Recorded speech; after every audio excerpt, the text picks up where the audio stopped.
Ibu Suryani. Ayy, bolehkah saya mencium ibu? Wajah kami saling menatap dari jarak kurang dari 20 cm. Perlahan, bibirnya menyentuh bibirku. Sebuah ciuman yang lembut dan hangat. Sebenarnya, situasi manis sekaligus tak terduga apa yang sedang saya alami ini. Sebelum cerita dimulai, jangan lupa untuk subscribe dan like ya. Terima kasih. Halo, saya Suryani, usia 63 tahun. Hari itu, Rabu pagi di minggu pertama bulan November, badan saya terasa tidak enak. Rasanya seperti demam, tapi juga menggigil, dan jantung saya berdebar-debar. Sudah 5 tahun sejak suami saya meninggal dunia. Saya tinggal seorang diri di rumah 2 lantai yang saya ubah menjadi sebuah penginapan sederhana di desa pesisir dekat Gunung Kidul untuk menyambung hidup. Dan hari itu, saya merasa sangat kesepian. Saat sedang mandi, bel pintu berbunyi. Tunggu sebentar. Dengan tergesa-gesa, saya hanya melilitkan handuk di badan dan mengenakan daster tipis di luarnya. Saya pikir paling-paling hanya kurir yang akan meletakkan paket di depan pintu, tetapi ketika saya membuka pintu, astaga! Di sana berdiri seorang pria tinggi dengan bahu lebar seperti gunung dan dada yang bidang. Usianya tampak sekitar pertengahan 60-an, dan meskipun mengenakan pakaian kerja yang usang, pesona maskulinnya begitu terpancar. Selamat pagi. Saya dengar di sini ada penginapan. Apakah ada 1 kamar kosong? Suaranya begitu dalam dan seksi. Namun, saya merasakan tatapannya menyapu seluruh tubuh saya. Saat itulah saya sadar. Saya hanya mengenakan handuk dengan daster tipis. Tetesan air jatuh dari rambut saya yang basah, dan bahu serta tulang selangkah saya terlihat dari sela-sela daster. Bahkan, handuknya yang pendek membuat setengah paha saya terlihat. Ah, maafkan saya. Wajah saya memerah, tetapi anehnya, alih-alih ingin bersembunyi, tatapan panasnya justru membuat saya semakin sadar akan penampilan saya. Tidak apa-apa. Saya yang datang tiba-tiba. Tetapi, pria itu tidak mengalihkan pandangannya. Justru ia tampak mengamati lebih saksama. Nama saya Bambang. Saya bekerja di proyek konstruksi di dekat sini, dan sedang mencari tempat tinggal untuk beberapa hari. Saya Suryani. Silakan masuk. Saat saya menuntunnya masuk, saya terus merasa terganggu oleh tatapan Pak Bambang. Setiap kali menaiki tangga, saya merasa kakiku semakin terlihat di bawah handuk yang pendek. Kamarnya di sini. Saat saya membuka pintu kamar, tiba-tiba kepala saya terasa pusing. Sejak pagi kondisi saya memang tidak baik, dan sekarang rasanya semakin parah. Saat tubuh saya terhuyung, Pak Bambang dengan sigap menahan pinggang saya. Lengan kekarnya yang kokoh melingkari pinggang saya, dan seketika seluruh tubuh saya merinding. Anda tidak apa-apa. Wajah kami menjadi sangat dekat. Saat mata saya bertemu dengan tatapan matanya yang dalam, jantung saya mulai berdebar kencang seperti orang gila. Selama 5 tahun ini, saya sudah lupa rasanya debaran seperti ini. Ya, saya tidak apa-apa. Namun, saat saya mencoba berdiri, pusing itu datang lagi. Anda demam. Pak Bambang dengan natural meletakkan tangannya di dahi saya. Saat itu saya sangat terkejut. Meskipun ini sentuhan dari pria asing, entah kenapa saya tidak merasa risih. Tangannya begitu besar dan hangat. Sentuhan kasarnya yang lembut terasa menyebar ke seluruh tubuh. Sepertinya Anda masuk angin. Apakah Anda tinggal sendirian? Iya, saya tinggal sendiri. Kalau begitu, biar saya rawat. Saya tidak bisa membiarkan orang sakit sendirian. Kemudian, dengan wajar ia mendudukkan saya di tempat tidur. Saya perlu memeriksa denyut nadi Anda. Boleh saya pegang pergelangan tangan Anda? Sepertinya berdetak terlalu cepat. Iya.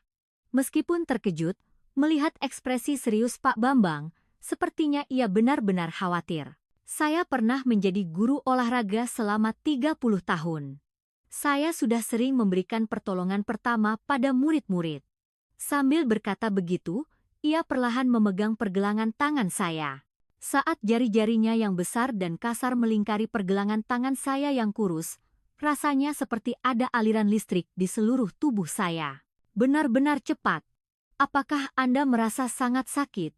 Sebenarnya, jantung ini berdebar bukan karena sakit, tapi karena Anda. Tapi tentu saja saya tidak bisa mengatakannya. Kalau Anda merasa pusing saat bangun, biar saya bantu. Saat saya mencoba berdiri, kepala saya benar-benar pusing. Pak Bambang dengan sigap menopang pinggang dan lengan saya. Saat itu, tubuh saya bersandar di dadanya yang kokoh. Pelan-pelan saja, suaranya yang dalam berbisik di telinga saya, membuat saya merasa seperti berada dalam pelukannya. Selama 5 tahun ini, saya belum pernah merasakan pelukan seorang pria. Selama 5 tahun ini, tidak ada yang merawat saya seperti ini. Sudah lebih baik? Ya, terima kasih. Tapi, sepertinya kita pernah bertemu di suatu tempat. Meskipun ini pertama kalinya, kenapa rasanya begitu akrab ya? Mendengar kata-kata itu, saya merasakan sesuatu bergejolak di lubuk hati saya. Benar, saya juga merasa seperti pernah melihatnya di suatu tempat. Saya juga merasakan hal yang sama. Sekitar 40 tahun yang lalu, mungkin di sekitar sini? Ah, tidak mungkin. 40 tahun yang lalu. Saat itu saya teringat masa-masa saya mengajar di sekolah dasar. Sepertinya ada kenangan penting, tapi saya tidak bisa mengingatnya dengan jelas. Namun, yang lebih penting dari itu adalah perasaan mendebarkan yang saya rasakan saat bersama pria ini, di saat ini. Tangan Pak Bambang masih memegang tangan saya, dan kehangatannya menyebar ke seluruh tubuh, membangkitkan perasaan sebagai seorang wanita yang telah tertidur selama 5 tahun. Namun, kejadian yang benar-benar mengejutkan terjadi pada malam berikutnya. Ibu Suryani, apakah tidak apa-apa jika saya tinggal beberapa hari lagi? Suara hati-hati Pak Bambang membuat jantung saya sedikit berdebar. Sejujurnya, saya merasa sedih jika ia harus pergi. Perawatan hangat yang saya terima kemarin begitu saya rindukan. Tentu saja. Ada urusan apa? Saya sedang mencari pekerjaan di sekitar sini. Rencananya saya akan mencari-cari selama beberapa hari ke depan. Oh, kalau begitu, carilah pelan-pelan. Tidak perlu terburu-buru. Keesokan paginya, saat saya sedang menyiapkan sarapan sederhana seorang diri di dapur, Pak Bambang turun. Sarapan, Bu? Iya, hanya sederhana. Mau makan bersama? Tidak enak kalau saya makan sendiri. Bolehkah, memeaputkan? Tidak apa-apa. Justru saya senang. Dan itu benar. Setelah 5 tahun sarapan sendirian, baru saat bersamanya saya sadar betapa sepinya hal itu. Sambil sarapan, kami mulai mengobrol santai. Pak Bambang asalnya dari mana? Saya besar di sekitar sini. Saya mengajar olahraga di SMP Negeri 2 Wonosari selama 30 tahun. Astaga, SMP Negeri 2? Saya terkejut. Sekolah itu berada tepat di sebelah SD Negeri 1 Wonosari, tempat saya dulu mengajar. Aiwaya, kenapa? Saya mengajar di SD Negeri 1 Wonosari selama 35 tahun. Benarkah? Berarti sekolah kita bertetangga. Pak Bambang juga tampak terkejut. Ibu mengajar dari kapan sampai kapan? Dari tahun 1978 sampai 2013. Saya dari tahun 1980 sampai 2010. Setelah dihitung-hitung, kami ternyata bekerja di wilayah yang sama selama 30 tahun. Kalau begitu, kita pasti pernah bertemu di suatu tempat. Iya, mungkin di acara pertemuan guru atau pekan olahraga. Saat itu, mata Pak Bambang tiba-tiba membelalak. Jangan-jangan, Anda ingat pekan olahraga guru? Pekan olahraga, maksud Bapak, pekan olahraga guru tahun 1982. Ah, acara itu. Tiba-tiba sebuah ingatan melintas di benak saya. Waktu itu ada kejadian yang sangat berkesan. Apakah Anda orang yang memenangkan lomba lari estafet? Ekspresi Pak Bambang berubah total. Betul. Kalau begitu, Ibu adalah guru yang waktu itu memberikan pertolongan pertama. Astaga. Kami saling menatap, tak bisa berkata-kata. Ternyata kami adalah orang yang bertemu 40 tahun yang lalu. Ya Tuhan, bagaimana bisa begini? Ini benar-benar takdir. Ingatan itu kembali dengan jelas. Saat itu, Pak Bambang adalah guru olahraga yang sangat gagah. Tinggi, bahu lebar, dan saat berlari estafet, penampilannya yang keren membuat hati saya berdebar. Waktu itu Bapak benar-benar keren. Anda masih mengingat saya? Tentu saja. Bagaimana saya bisa lupa? Wajah Pak Bambang berseri-seri. Saya juga waktu itu sangat terkesan dengan ibu. Melihat cara ibu merawat murid yang terluka. Benarkah? Iya. Sejak saat itu, saya sudah menaruh hati pada ibu. Mendengar itu, wajah saya memerah. Menaruh hati sejak 40 tahun yang lalu. Tapi kami masing-masing menikah dan menempuh jalan yang berbeda. Dan sekarang kami bertemu lagi seperti ini, sungguh luar biasa. Kami saling memandang dengan penuh haru. Ini adalah pertemuan takdir yang melompati rentang waktu 40 tahun. Andai saja ada fotonya. Ah, mungkin. Mau lihat album foto lama saya? Dari laci di ruang tamu, saya mengeluarkan album berdebu.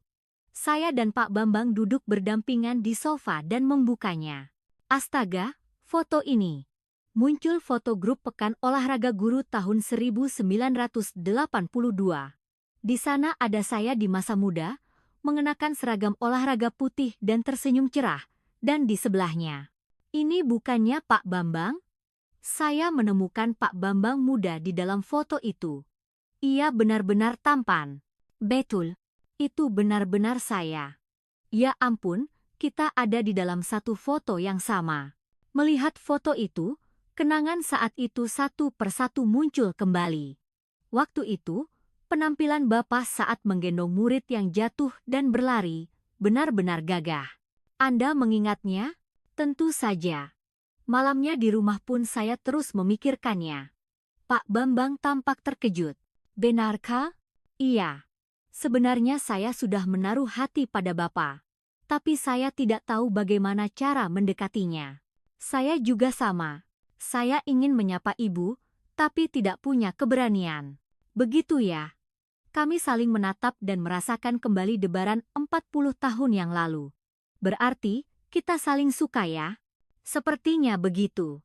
Saat itu, rasanya seperti ada beban berat yang terangkat. Perasaan yang terpendam di sudut hati selama 40 tahun akhirnya terselesaikan. Kalau sekarang bagaimana? Tanya Pak Bambang hati-hati. Sekarang? Iya. Saat ibu melihat saya sekarang, apa yang ibu rasakan? Saya ingin menjawab dengan jujur. Saya suka. Sungguh, saya suka. Saya juga. Meskipun sudah 40 tahun berlalu, perasaan waktu itu masih sama.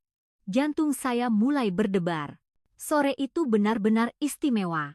Sambil mengenang masa lalu 40 tahun silam, kami berbagi perasaan yang belum sempat terungkapkan. Dulu Bapak sangat gagah. Ibu juga sangat cantik. Sampai sekarang pun masih sama.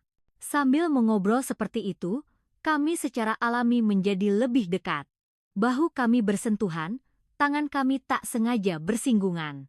Saat menyiapkan makan malam bersama pun, cerita 40 tahun lalu terus mengalir.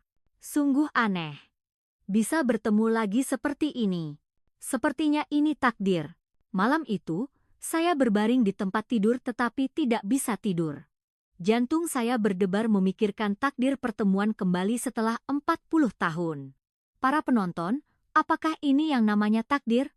Hubungan yang hanya sekilas 40 tahun lalu, kini bertemu kembali dan menumbuhkan debaran baru. Namun, hari berikutnya, ada hal yang lebih manis menanti. Ibu Suryani, berada sedekat ini dengan ibu membuat jantung saya berdebar sangat kencang. Pengakuan jujur Pak Bambang membuat seluruh tubuhku memanas. Setelah memastikan hubungan 40 tahun lalu, suasana di antara kami benar-benar berubah. Hari itu adalah hari Jumat, 2 hari setelah kami memastikan pertemuan kembali kami 40 tahun lalu. Masih sulit dipercaya, tapi yang jelas ada perasaan istimewa yang mengalir di antara kami. Ibu Suryani, hari ini biar saya yang buatkan makan siang. Tidak usah, biar saya saja. Tidak. Saya ingin menunjukkan perhatian yang tidak sempat saya berikan 40 tahun lalu. Sekarang, kata-kata itu membuat jantungku berdebar. Perhatian yang tidak sempat diberikan 40 tahun lalu. Di dapur yang sempit, aku memperhatikan Pak Bambang memasak. Lengan kokohnya yang digulung, ekspresi seriusnya saat fokus, benar-benar memesona. Ibu Suryani, tolong ambilkan garam. Ini. Saat hendak memberikan wadah garam, aku berhadapan langsung dengan Pak Bambang. Jarak kami sangat dekat. Terima kasih. Saat mengambil wadah garam, tangan Pak Bambang sedikit menyentuh tanganku. Rasanya seperti ada aliran listrik. Ibu Suryani. Aiwaya, apakah 40 tahun yang lalu ibu benar-benar mengingat saya? Tentu saja. Lalu, apakah waktu itu ibu juga tertarik pada saya? Saya ingin menjawab dengan jujur. Iya, saya tertarik. Sangat. Mata Pak Bambang berbinar. Benarkah? Iya. Tapi saya tidak tahu bagaimana cara mendekat, jadi saya hanya memendamnya dalam hati. Saya juga sama. Setiap hari saya memikirkan ibu. Pengakuan itu membuat wajahku memerah. Saat makan siang bersama, kami membicarakan kisah itu lebih detail. Waktu itu setelah pekan olahraga selesai, ada acara kumpul-kumpulkan. Saya sudah berniat menyapa ibu, tapi tidak punya keberanian. Saya juga menunggu, berharap Pak Bambang akan menyapa saya. Benarkah? Berarti kita berdua sama-sama bodoh ya? Kami tertawa bersama, tetapi ada rasa penyesalan. Bagaimana jadinya jika waktu itu kami lebih berani? Tapi karena kita bertemu sekarang, bukankah ini menjadi lebih berharga? Betul. Sekarang kita sudah lebih dewasa. Setelah makan siang, kami mencuci piring bersama. Berdiri berdampingan di depan wastafel yang sempit membuat tubuh kami sering bersentuhan. Ibu Suryani. Aiwaya, bagaimana perasaan ibu sekarang? Perasaan saya? Iya. Saat bertemu kembali setelah 40 tahun ini, aku berpikir sejenak. Sebenarnya bagaimana perasaanku? Pedeba. Sangat, saya juga. Rasanya seperti kembali ke usia 20-an. Pak Bambang memegang tanganku. Kali ini lebih alami, lebih lama. Ibu Suryani, bolehkah saya jujur? Aiwaye. Tentu saja. Saya sangat menyukai ibu. Saya tidak tahu bagaimana perasaan ini bisa muncul hanya dalam sehari. Jantungku seakan jatuh. Pak Bambang, apakah Bapak juga menyukai saya? Melihat tatapan matanya yang penuh harap, aku mengangguk pelan.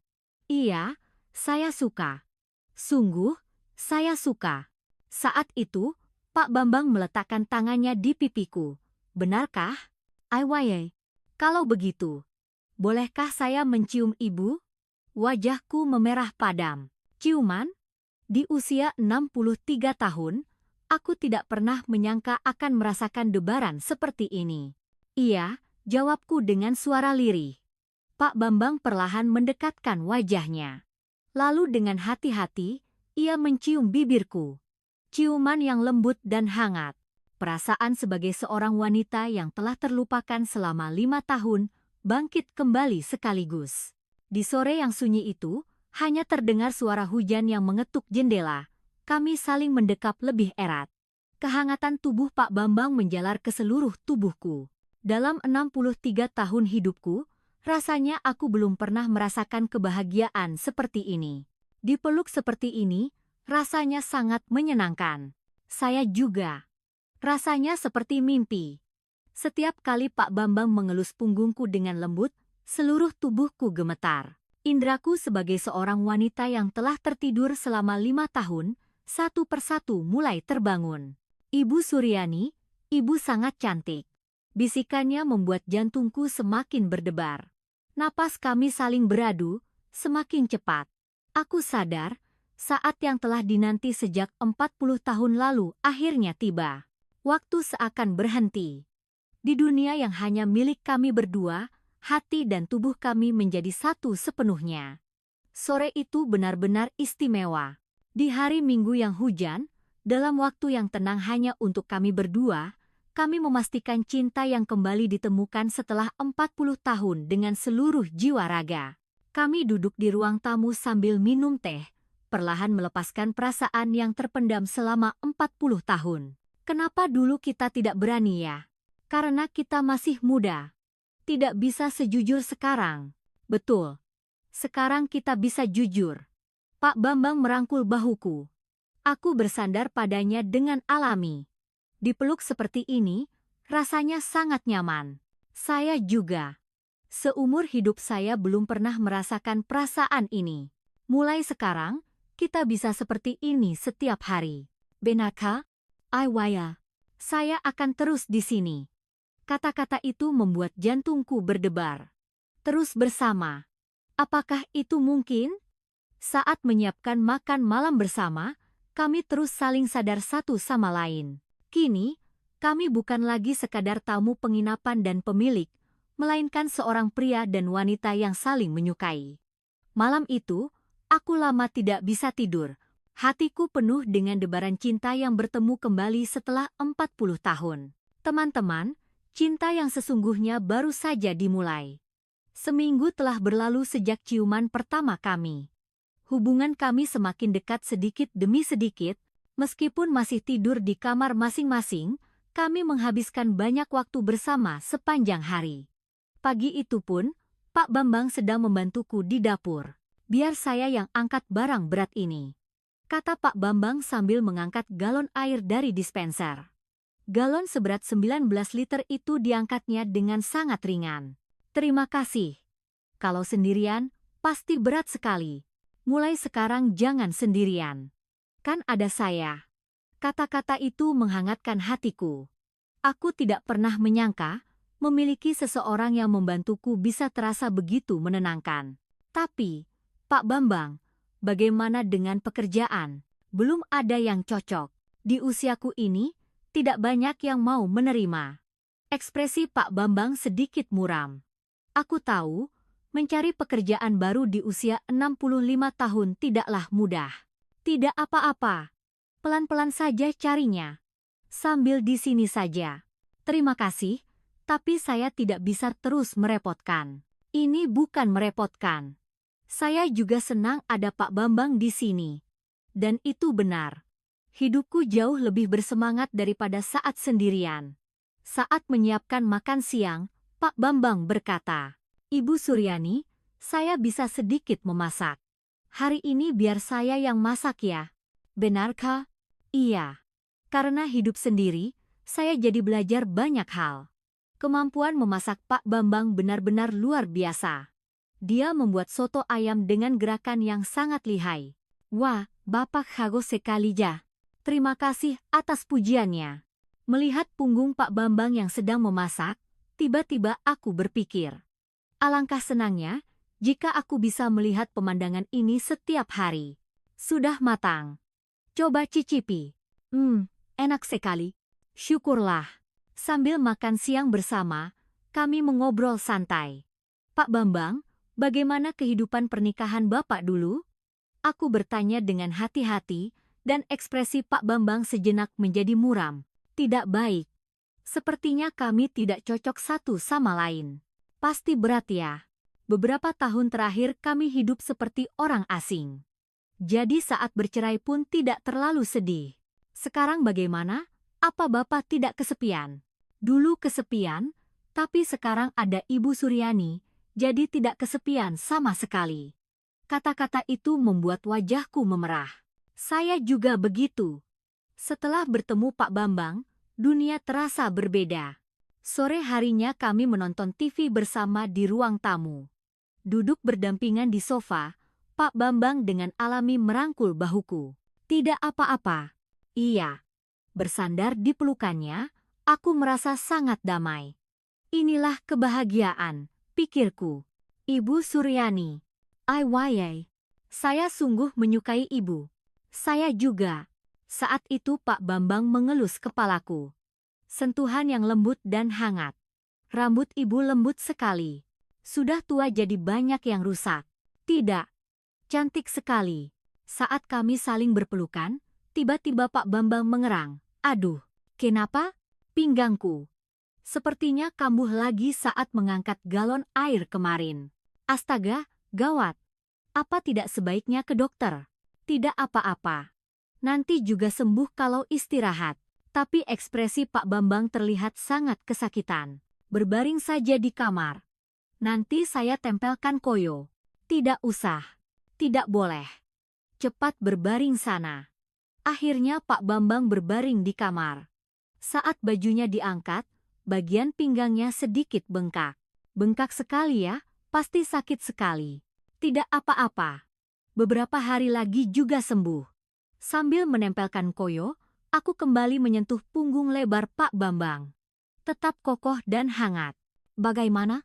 Enak kan? IYA, adem. Terima kasih. Setelah ditempel koyo pun Pak Bambang masih terlihat kesakitan. Aku merasa kasihan dan menawarkan. Pak Bambang, malam ini tidur di lantai bawah saja. Hah? Sepertinya akan sulit untuk naik ke lantai 2. Di ruang tamu bawah ada kasur lipat. Tapi, tidak apa-apa. Saya tidur di kamar saya, Bapak tidur di ruang tamu. Malam itu, Pak Bambang mulai tinggal di lantai bawah. Alasannya adalah untuk pengobatan pinggangnya, tapi sejujurnya aku juga ingin lebih dekat dengannya. Sebelum tidur, aku pergi ke ruang tamu untuk memeriksa keadaannya. Bagaimana? Sudah mendingan?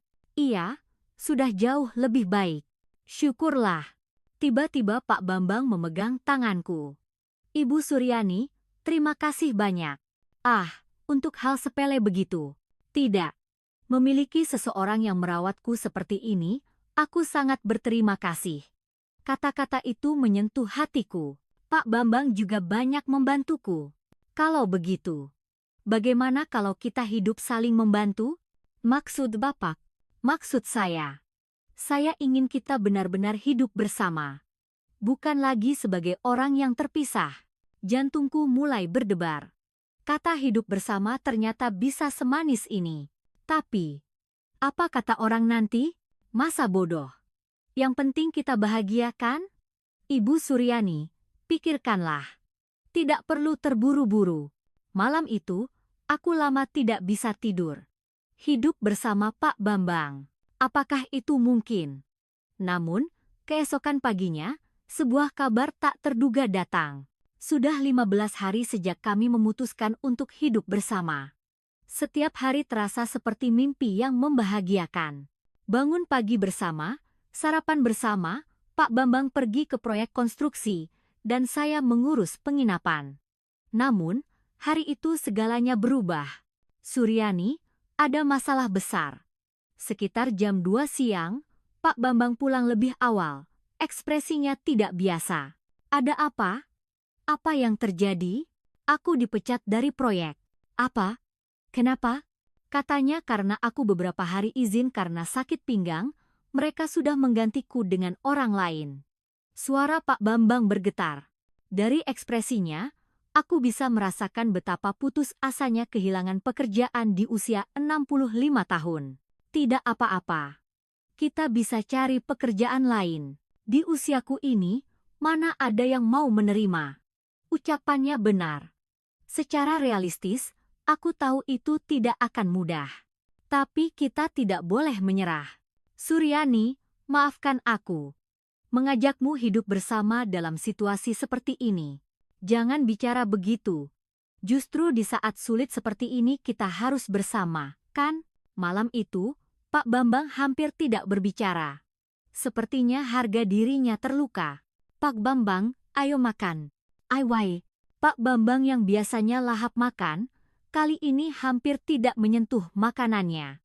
Aku merasa kasihan melihatnya. Jangan terlalu khawatir, pasti ada jalan keluarnya. Anda adalah guru yang hebat yang telah mengajar anak-anak selama 30 tahun. Dan sekarang pun, Anda adalah orang yang mau bekerja keras. Mata Pak Bambang berkaca-kaca. Terima kasih, Suryani. Dan kalaupun tidak ada pekerjaan, tidak apa-apa. Kita bisa mengembangkan penginapan ini bersama-sama. Apa tidak apa-apa? Tentu saja. Dengan adanya Pak Bambang, Aku yakin kita bisa melakukannya lebih baik. Beberapa hari kemudian, kabar buruk lain datang. Tamu-tamu langganan mulai membatalkan pesanan mereka. Maaf, Bu. Saya mau batalkan pesanan kali ini. Kenapa? Apa ada masalah? Tidak apa-apa. Hanya saja kami putuskan untuk pergi ke tempat lain. Setelah menutup telepon, aku merasa aneh. Kejadian seperti ini terjadi berturut-turut. Belakangan aku baru tahu, gosip telah menyebar di desa. Salah satu tamu langganan memberitahuku dengan jujur tentang aku, seorang janda yang tinggal bersama seorang pria asing. Malam itu, aku dan Pak Bambang berbicara serius. Pak Bambang, kita sedang dalam masa sulit ya. Maafkan aku, Suryani. Sepertinya karena aku di sini, penginapan jadi sepi. Bukan begitu. Tapi secara realistis. Kalau kenyataannya sulit, kita hadapi bersama. Pak Bambang menggenggam tanganku erat. Terima kasih. Dalam situasi seperti ini pun, kau masih membelaku. Itu sudah seharusnya. Kita kan saling mencintai. Aku sangat mencintaimu, Suryani. Aku juga mencintaimu. Malam itu, kami saling berpelukan lebih erat. Meskipun kenyataan sulit, aku merasa kami bisa melewatinya jika bersama. Namun, beberapa hari kemudian, kepala desa datang. Bu Suryani, bisa bicara sebentar? Iya, Pak Kades. Ada apa? Warga desa sedikit khawatir. Khawatir tentang ibu yang tinggal bersama seorang pria. Mereka takut nanti akan timbul masalah. Akhirnya dimulai intervensi resmi dari desa. Pak Kades, kami hidup baik-baik saja tanpa masalah. Saya tahu itu, tapi bagaimana pandangan orang nanti? Mendengar kata pandangan orang, hatiku terasa sesak. Apa pentingnya pandangan orang? Yang penting kami hidup bahagia. Lagi pula, di zaman sekarang ini siapa yang masih berpikir seperti itu? Ini desa kecil. Kalau mau terus tinggal di desa ini. Setelah Pak Kades pergi, Pak Bambang berkata, Suryani, apa sebaiknya aku pergi saja? Tidak boleh. Sama sekali tidak boleh. Tapi kalau terus begini, Pak Bambang, kita tidak boleh menyerah. Kita baru bertemu lagi setelah 40 tahun.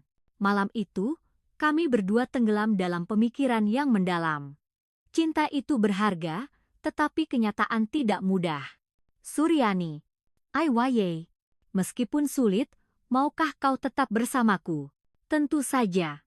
Apapun yang terjadi, kami saling menggenggam tangan dan berjanji. Apapun kesulitan yang datang, kami akan menghadapinya bersama.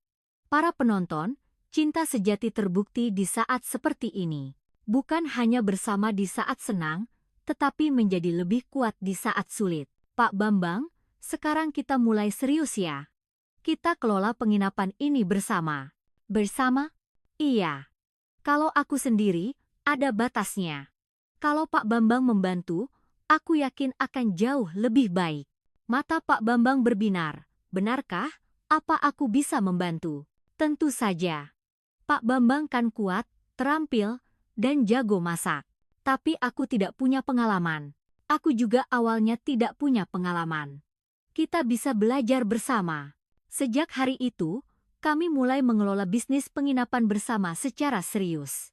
Pak Bambang terutama bertanggung jawab atas perawatan fasilitas dan pekerjaan berat, sementara aku mengurus kebersihan dan pelayanan tamu. Suryani, lihat wallpaper ini. Bagian yang terkelupas ini biar aku perbaiki. Terima kasih. Aku tidak tahu harus bagaimana jika sendirian. Dengan adanya Pak Bambang, aku merasa sangat tenang. Pekerjaan yang tidak bisa kulakukan sendiri, diselesaikannya dengan cepat. Beberapa hari kemudian, tamu pertama datang. Pasangan muda dari Jakarta, mereka sangat menyukai penginapan kami. Wah, bersih sekali ya. Apakah Bapak dan Ibu yang mengelolanya sendiri? Iya, kami berdua yang menjalankannya. Tamu-tamu sepertinya menganggap kami sebagai pasangan suami istri. Kami juga tidak secara khusus menyangkalnya. Kalian serasi sekali. Terlihat sangat harmonis. Mendengar itu, aku dan Pak Bambang saling pandang dan tersenyum. Malamnya, Pak Bambang menyajikan soto ayam buatannya untuk para tamu. Wah, soto ayam ini enak sekali. Boleh minta resepnya? Terima kasih. Bukan apa-apa kok. Melihat Pak Bambang yang tampak bangga, aku merasa sangat senang. Setelah tamu pulang, kami saling berpelukan erat. Suryani, terima kasih banyak. Untuk apa? Karena telah memberiku kehidupan baru. Sekarang aku merasa bisa hidup dengan bangga. Justru aku yang berterima kasih. Berkat Pak Bambang, penginapan ini jadi jauh lebih baik. Kita benar-benar tim yang hebat ya. Iya, tim terbaik. Malam itu, Pak Bambang berkata dengan hati-hati. Suryani, sekarang, bolehkah kita benar-benar hidup bersama? Apa maksudmu? Maksudku, meskipun bukan pernikahan, aku ingin kita hidup seperti satu keluarga. Jantungku mulai berdebar. Baiklah, aku juga menginginkannya. Pinaka? Iya. Sekarang, Pak Bambang adalah keluargaku yang paling berharga. Sejak hari itu, kami benar-benar mulai hidup seperti satu keluarga. Bangun pagi bersama, bekerja bersama, dan makan malam bersama. Warga desa pun sepertinya sudah mulai menerima kami secara alami. Melihat kami yang saling membantu, suasana penerimaan mulai terasa. Teman-teman, inilah yang disebut pasangan sejati. Menerima kelemahan satu sama lain, membangun mimpi bersama, dan mengatasi kesulitan berdua. Sudah 2 bulan sejak kami mengelola penginapan bersama. Sekarang kami benar-benar menjadi tim yang sempurna. Tamu semakin banyak, dan warga desa pun secara alami mengakui kami. Hari itu adalah hari Sabtu terakhir di bulan Desember. Setelah mengantar tamu terakhir tahun ini, Pak Bambang tiba-tiba berkata, Suryani, malam ini aku sudah siapkan makan malam istimewa. Makan malam istimewa? Iya. Karena tahun ini kamu sudah bekerja keras, aku akan masakan yang enak. Pak Bambang sedang menyiapkan sesuatu dengan sungguh-sungguh di dapur. Tidak seperti biasanya, ia bahkan mengenakan kemeja rapi. Ada yang aneh nih. Tunggu saja. Sebentar lagi kamu akan tahu. 1 jam kemudian, meja di ruang tamu benar-benar berubah. Ada lilin yang menyala dan bahkan anggur yang disiapkan. Astaga, ini apa? Makan malam istimewa kita. Pak Bambang, romantis sekali. Duduk di meja, sambil sedikit demi sedikit meminum anggur, kami mengobrol tentang berbagai hal.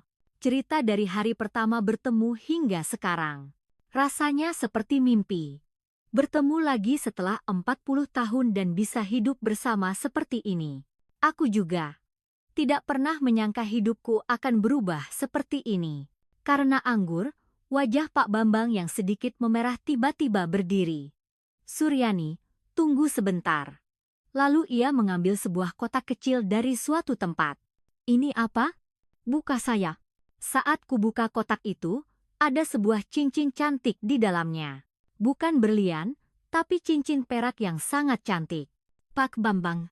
Saat itu, Pak Bambang berlutut di hadapanku. Pria berusia 65 tahun berlutut. Suryani, bangunlah. Nanti lututmu sakit. Tidak apa-apa. Untuk yang satu ini, aku ingin melakukannya dengan benar. Melihat ekspresi serius Pak Bambang, air mata mulai menggenang di mataku. Suryani, maukah kau menikah denganku? Aywaye, ayo kita menikah secara resmi. Mungkin orang akan bilang, di usia kita ini untuk apa menikah? Tapi aku benar-benar ingin menjadi suamimu. Jantungku berdebar kencang. Dilamar di usia 63 tahun. Tapi di usia ini, apa pentingnya usia? Yang penting hati kita tulus, kan? Pak Bambang. Suryani, aku benar-benar mencintaimu. Aku ingin menghabiskan sisa hidupku bersamamu. Air mata mengalir di pipiku. Aku tidak pernah bermimpi akan menerima lamaran seperti ini. Aku juga sangat mencintai Pak Bambang. Kalau begitu, iya. Ayo kita menikah. Pak Bambang berdiri dan memelukku erat. Kami berdua menangis. Terima kasih, Suryani. Terima kasih banyak. Justru aku yang berterima kasih. Saat ia memasangkan cincin, Tanganku bergetar. Aku tidak pernah tahu cincin pernikahan yang dipakai di usia 63 tahun bisa semendebarkan ini. Cantik. Iya, cantik sekali. Malam itu benar-benar istimewa. Kami berbicara tentang rencana masa depan hingga subuh. Kapan kita akan menikah? Sederhana saja. Hanya keluarga dan warga desa. Bagus, sesuai dengan gaya kita. Sebulan kemudian, kami menikah. Tepuk tangan meriah terdengar. Benar-benar momen yang mengharukan. Untuk bulan madu, kami pergi ke pantai terdekat. Karena selalu tinggal di dekat perbukitan, aku ingin melihat laut. Suryani, lautnya indah sekali. Iya ya. Sudah berapa lama aku tidak melihat laut dengan santai seperti ini. Nanti kita sering-sering ke sini ya. Tentu. Berjalan di tepi pantai, kami berpegangan tangan erat. Jalan-jalan pasangan pengantin baru berusia 63 dan 65 tahun. Suryani, kamu bahagia? Tentu saja. Bapak, aku juga sangat bahagia. Kembali ke rumah, kehidupan pengantin baru yang sesungguhnya dimulai. Sekarang kami benar-benar pasangan resmi. Penginapan pun semakin ramai. Kabar tentang penginapan yang dikelola oleh pasangan pengantin baru menyebar, dan tamu semakin banyak berdatangan. Oh, jadi bapak dan ibu pemiliknya ya? Serasi sekali. Selamat ya. Melihatnya saja sudah membuat senang. Setiap kali mendengar ucapan seperti itu dari tamu, aku merasa sangat bangga. Setengah tahun berlalu, Pak Bambang berkata, Suryani, sepertinya keputusan kita sudah tepat. Keputusan apa? Menikah. Aku tidak pernah menyangka akan sebahagia ini. Aku juga. Setiap hari terasa mendebarkan. Siapa sangka di usia 63 dan 65 tahun bisa merasakan perasaan seperti ini? Memang benar. Aku tidak pernah menyangka cinta yang kutemui di usia senja bisa sesempurna ini. Suatu sore, saat merawat bunga di taman, Pak Bambang berkata, Suryani, sepertinya kita sudah membuktikannya. Membuktikan apa? Bahwa cinta memang tidak mengenal usia. Dan bahwa awal yang baru selalu mungkin, kapan saja. Betul. Penantian 40 tahun ini tidak sia-sia ya. Mari kita terus hidup bahagia seperti ini. Tentu saja. Jiwa kita akan selalu bersama. Di taman saat matahari terbenam, pemandangan kami berdua yang berdiri sambil berpegangan tangan erat pasti sangat indah. Teman-teman, inilah romansa senja yang sesungguhnya, bukan? Kami telah menunjukkan bahwa cinta masih bisa bersemi di usia senja, dan awal yang baru selalu mungkin. Bagi Anda yang saat ini sendirian, jangan pernah menyerah. Di suatu tempat, mungkin ada jodoh yang menanti Anda. Seperti kami yang menunggu selama 40 tahun, cinta tidak mengenal usia. Selama Anda membuka hati, cinta yang baru bisa datang kapan saja. Jika cerita hari ini memberikan harapan bagi Anda, silakan bagikan juga kisah cinta Anda di kolom komentar. Para subscriber tercinta, semoga Anda semua bahagia, dan semoga hidup Anda selalu dipenuhi dengan cinta. Terima kasih. Untuk terus menyaksikan kisah-kisah mendalam di usia senja, tetaplah bersama kami dengan subscribe dan aktifkan notifikasi, serta dukung kami dengan menekan tombol like. Setiap klik dari Anda adalah kekuatan besar bagi saya untuk membuat video. Ini adalah hikmah di ujung senja, yang bercerita tentang cinta yang mekar kembali di usia senja, serta tentang kesepian dan keberanian yang bisa kita semua alami.